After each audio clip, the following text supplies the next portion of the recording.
Welcome back to Our Community. Susie Thomas visiting with Jackie Clapper and Pat Fallett from Louisville, Ohio, having some big plans. Actually begins today, bringing the Vietnam Wall replica to Louisville, Ohio. That can't be inexpensive. Let's talk about the funding of doing something like this. Oh my gosh. We have been provided for by many of our area businesses. Mm-hmm. The first one being Oliverio Construction in Modern Meadows with Rod Meadows. Mm-hmm. They took this project on because there's a very specific format and foundation that must be built to exact specifications for the wall to be placed on. And if they show up and if it's not the way they say it has to be, they take the wall away. And it doesn't stay. Which is why most communities spend 1 year in preparation for something like this, and you had 1 month. Yes. That's correct. This is just miraculous. It really is. And it's because of the many people that have come forward to help us with this. Yes. So you're talking about now that this actually, the space where this is going to be taking place has become a community center. Yes. It used to be the former Nimishillen Grange on Easton Street. And Eldon Barley purchased the property because he wanted to give back to the community, because we do not have, per se, a community center in Louisville. No. Louisville, Ohio. Mm-hmm. That includes the township as well as the city.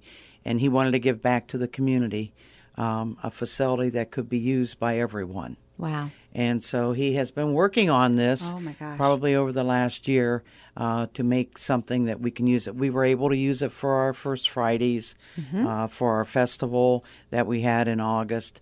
But he wants to continue to make it more open to the community to use it. Well, big shout out to him. Yes. That's awesome. Yes. And this is an amazing use of the space. Just amazing. All right. Well, we've kind of let everybody know what's taking place today, Friday and Saturday, but the weekend continues with lots and lots of exciting activities. What's happening beginning the 9th? On Sunday. On Sunday. Mm-hmm. From 12 to 4, we will have our veterans reception. So all veterans are welcome. We will have refreshments that are being sponsored by the Louisville VFW and Ladies Auxiliary. We'll be sponsoring that. At 1 o'clock, there will be a wreath laying by the Army-Navy Union, the William F. Cody Post 150. They will be coming to do a special wreath laying. And then at 2 o'clock is the Roy Ridgway special event and him getting his diploma. And we just hope so many people come out to see that and applaud him. There just won't be a dry eye. No, there will not. That's right. His story is a remarkable story of survival and how God protected him through his tour.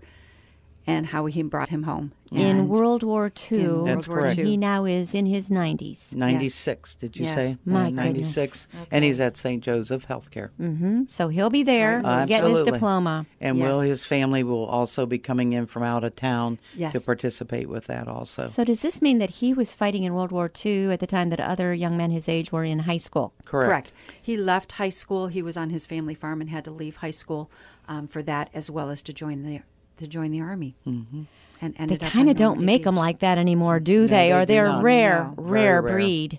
Well, and the Army doesn't allow it. The military doesn't allow it anymore for you to go in. Quit high school. Back then, back in World War II, young men started serving at 15, 16, and 17 years old.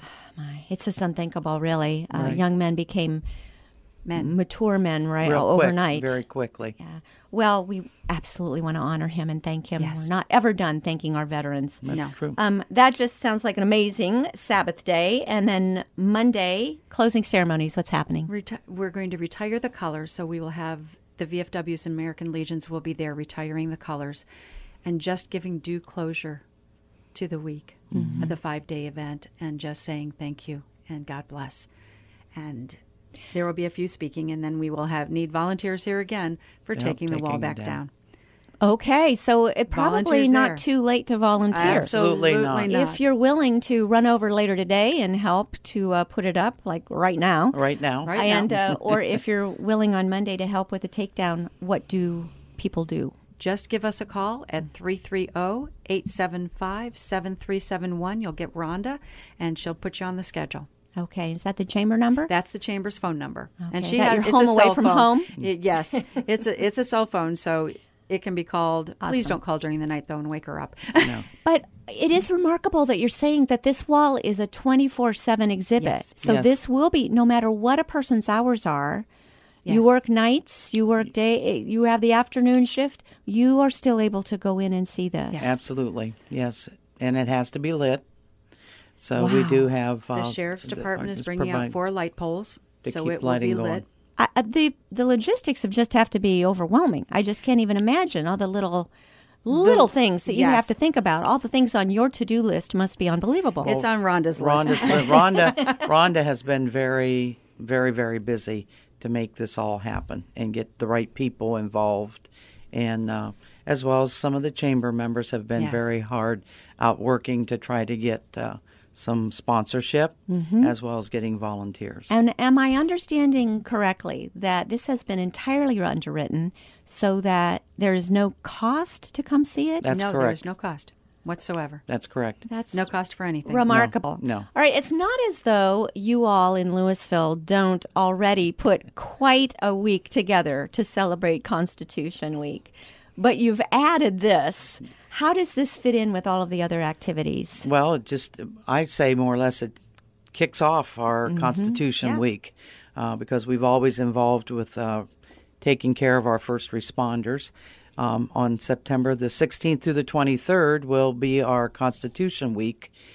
Sunday we start out with our community choir concert. Monday is a special day. We have our mayor's breakfast in the morning. Then we have our commemoration naturalization ceremony at the Louisville Middle School.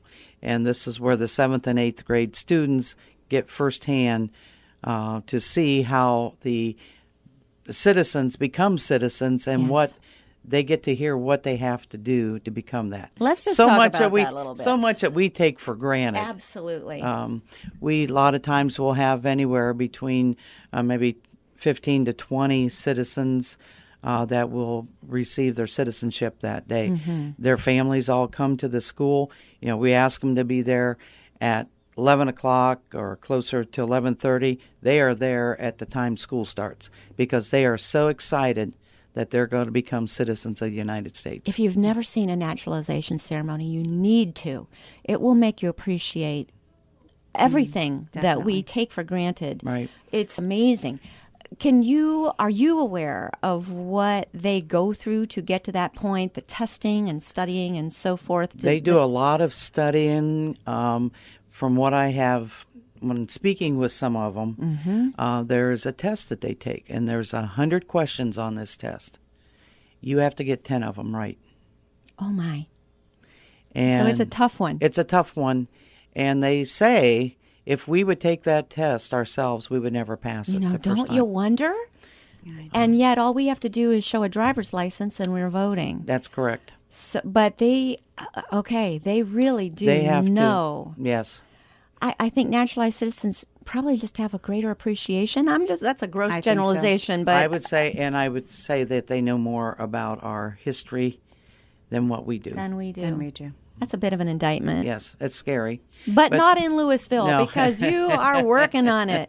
Well, and I'll tell you what, when they come into that auditorium, the students stand up and applaud them. And then you can hear a pin drop in there during the ceremony. The judge does give each one an opportunity to speak and tell where they've come from. Yes. Why they came here. What does it make them feel? Yeah. And a lot of them come because of education, for one, jobs, and because they fell in love. Sure. And they want to be here. Yes. So country. it's just unbelievable for it. And then our other events are our pageants that we have, our Queen pageants. Wednesday evening is our community banquet. And then on the 23rd is our Grand Parade, where we always have over 100 units involved. Tell us about some of those. What will we get to see in the parade? Well, you'll, of course, get to see Louisville's marching band, 153 strong this year. Awesome. Huge. It's huge. In their new uniforms. Yes. Oh, very cool. Got new uniforms. For the first time in many years. Yeah, usually those are passed down for quite a few. Yes. Well, this is the first. I think about 50 years. Yeah. 60 years. I was about to say decades. So, that is pretty cool. Very cool. You will see our new Queen and Court for the first time. Wonderful. They will be on our float. You will see some floats from churches. You will see other marching units involved, other bands, as well as little baton twirling groups, military units, old cars, of course, the politicians, because that's the last big parade to push before the election in November. Yes. So it's very interesting, I think. A little history for those who don't know why Louisville is the Constitution town. Oh, back in the 50s, Olga T. Weber was growing up in Louisville, and she was a housewife, and she was very concerned that children were not being taught about the Constitution and what it was and what it meant. So she started writing letters and typing letters. And in fact, my husband is able to share that Olga T. Weber would come to the Herald office and type on the typewriters there. So he knew her from then, and his grandparents, Louis and Tirzah Clapper, who ran the Herald at the time, allowed her to come in and type, and they would speak with them. So she petitioned Congress, and ultimately, after it was declared in the state of Ohio through the Ohio Congress, then it went to the National Congress, to D.C., and Dwight D. Eisenhower finally signed the declaration making September 17th Citizens Day or Constitution Day. Right. Amazing that she was concerned about this in the 50s. Yes. Because education was an entirely different animal in the 1950s. Yeah. I wonder what she would say today. I really don't know. I don't know. I think she would still be very concerned for the same very issues, that children aren't being taught what the Constitution says. Right. And that's why our Constitution Committee has taken it upon. That's why at the Kids Constitution Corner, at this celebration with the wall, there will be constitutions for the children to take with them, so they know this is what people talk about. This is what they say. When I hear people talking about this, here it is. Because I think our education system isn't teaching what the Constitution is. Well, how important is it that we know this? This is a basic Absolutely. to all of our freedoms. Absolutely. And we all have an idea of what's in there, but to truly know, and it's not a secret, it's not like it's in a lockbox It's somewhere right for no one to read. That's correct. It's right there, but that is a lot of generations, even if you go back to the 50s, 60s, Right. 70s, a lot of generations that parents, if parents don't know, how do they pass it along to their children? Right. So you're trying to do It's something about it. Absolutely. Thank you, Olga. And we take the Constitution Queen in Court each year. They get the opportunity to go to Washington, D.C. And one of the criteria is when we take them, they have to go and see what the original Constitution and the Bill of Rights looked like when it began. And the Queen in Court that we took this year said that was probably one of the highlights, that they got to see that. The real one. Because they really didn't get to see it when the school went. Then we also take them up to see Arlington Cemetery and the changing of the guard. And one of them said that was really something to see that It's also. all very moving. Right. Every one of those opportunities. Isn't it something, when just thinking about the Constitution itself, what a genius document. Yes. And the fact yes. that works no matter what day and age you're in. Right. And, things happen where people are like, okay, it's time to rewrite this and that and the other thing. Nope. It just works. It stays the same. works. That's correct. Exactly. Some things it's good to keep the same, and that's one Correct. of them. Correct. Well, this is all so good and so interesting. For more information, is there someplace, a website or something we can go to see the whole schedule? LouisvilleOHChamber.org, or call us on the cell phone. You can check our Facebook page. The Chamber has a Facebook page as well. And call us if you need to at 330-875-7371, and you'll talk to Rhonda, and she can give you some more information. Sounds awesome. We don't want to miss it. Jackie Clapper, Mayor Pat, thank you so much for all you do in our community. Thank you for Susie. having us. Thank you.